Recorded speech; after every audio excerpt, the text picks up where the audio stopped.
If USC football does turn things around this year, it's because athletic director Jen Cohen is that boss chick. The rosters for the Chargers and Rams will soon become clear, just not yet. And there's a reason Dave Roberts hasn't called a team meeting to trash the Dodger lineup. Good morning. I'm James. And this is your daily dose of sports and snark for the greatest sports city in the world, Los Angeles. This is the faithful Angelenos morning report. It's August 25th, 2025. It has been a long time since I've been home. I've been desperately begging my wife for anything, particularly nudes, striking out at every turn. I've got to see somebody that I'm actually attracted to soon. But you know what I am attracted to that we could talk about? LA sports. And if you'd like being in the know about LA, click the like button. Click the subscribe button. There's a notification bell. Hit that. It lets you know when we drop an update.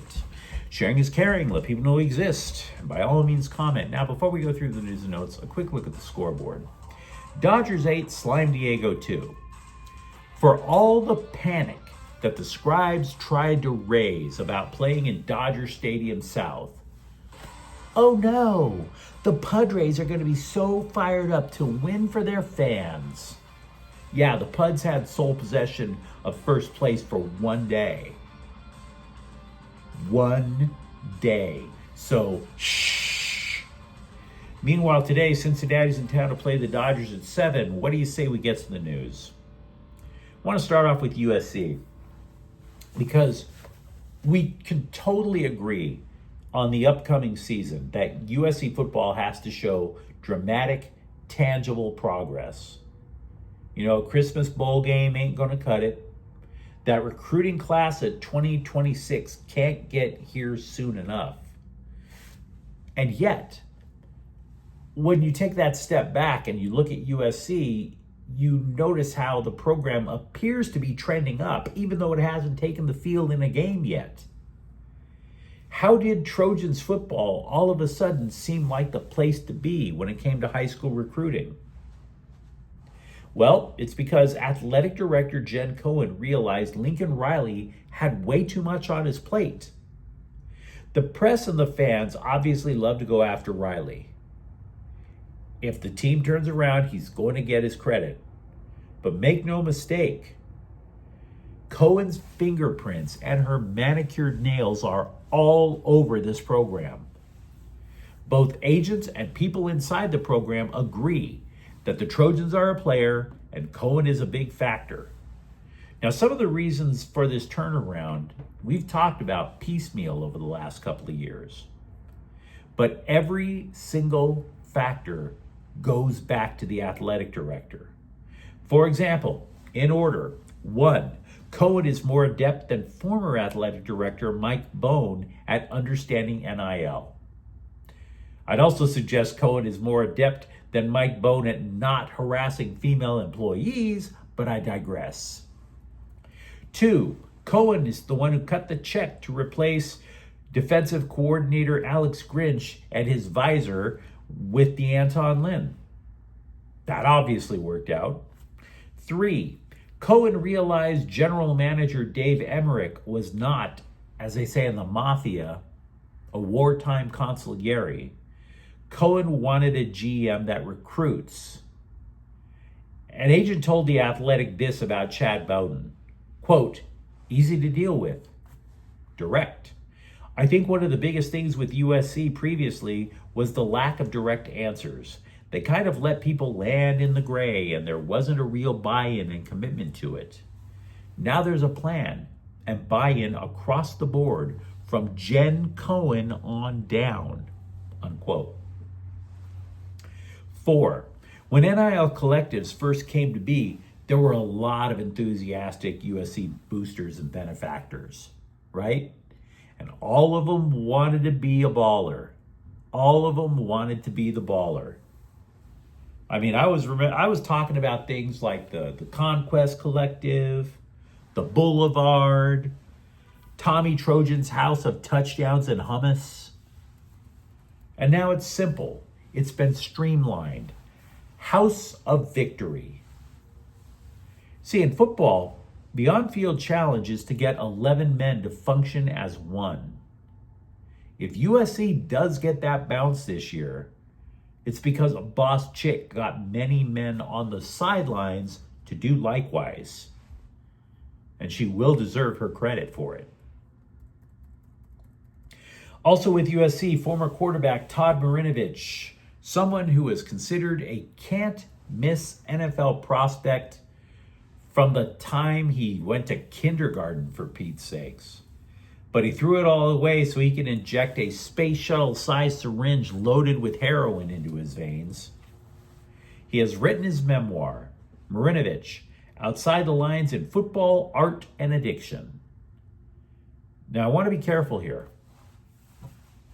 See, when I was a comic, I ran a show at a recovery center, right? It was a way for recovering addicts to go get some laughs without having to buy the 2 drinks.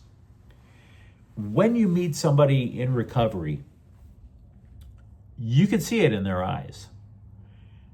You know, how much they wanted to stay clean and sober. You root for people like that. So I want to respect Marinovich for the fight.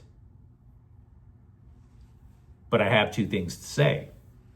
1, all I ask is that you take the money from the book sales and not go on a month-long bender at a Howard Johnson's outside of Vegas. Can you do that? That's all I want. And then the other thing is that if you want to read a shocking book that's a lot of fun about addiction, I don't know if this is the book. I know what is the book. The Motley Crue biopic, The Dirt by Neil Strauss. Nicky Sixx leaving a hospital with a syringe hanging out of his arm after he overdosed? Now that's addiction. That is somebody who loves him some drugs. Sunday, the Chargers asked Des Fitzpatrick to turn in his playbook. As I post this, the Charger roster is at 90 players. Your roster is going to be 53 dudes. Then you could have as many as 17 on the practice squad. You can do the math as to how many have to get clipped. Now, I've been skimming reports on what the Chargers are probably going to do. I don't know. These are just educated guesses, okay?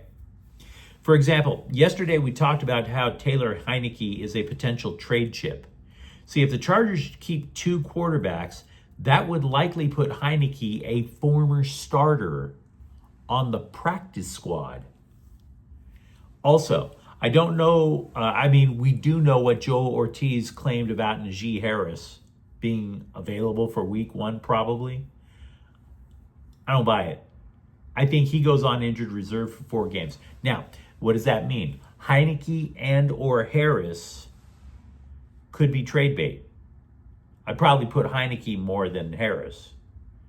If the Bolts want to find an upgrade for their weakened offensive line,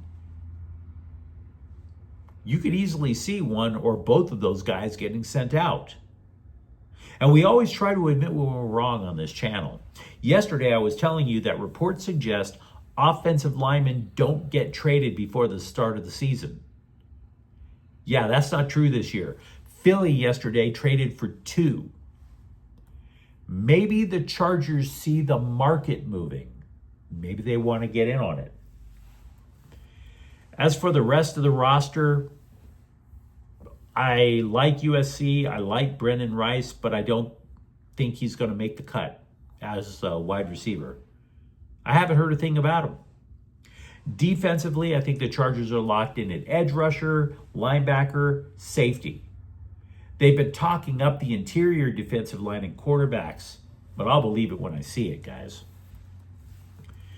The Rams are a little bit ahead of the game in terms of getting a final roster. They cut 13 dudes yesterday, including the starting quarterback from Saturday's exhibition in Cleveland. Dresser Wynn, back to the UFL. Give my best to the Rock.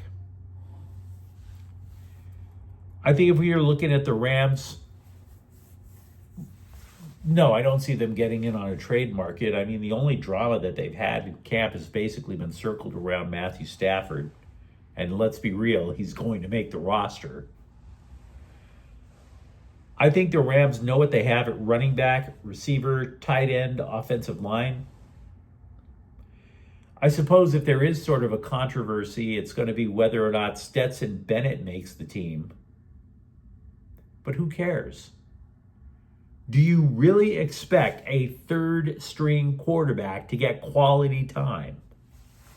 If you do expect your third-string quarterback to get quality time, you don't live in LA. You live in Jacksonville. My condolences. When you hear that Dave Roberts hasn't held a team meeting during this 6-week malaise that the Dodgers have been in, it's easy to ask, why the F not?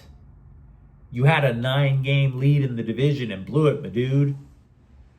Only Roberts told the LA Daily News why, and his explanation actually makes sense. Quote, I've talked to some hitters, but I just don't feel that when you're talking specifically to hitting, it doesn't involve the pitchers, and that's half your team. I'm not about wasting people's time as they're getting ready for a ball game, unquote.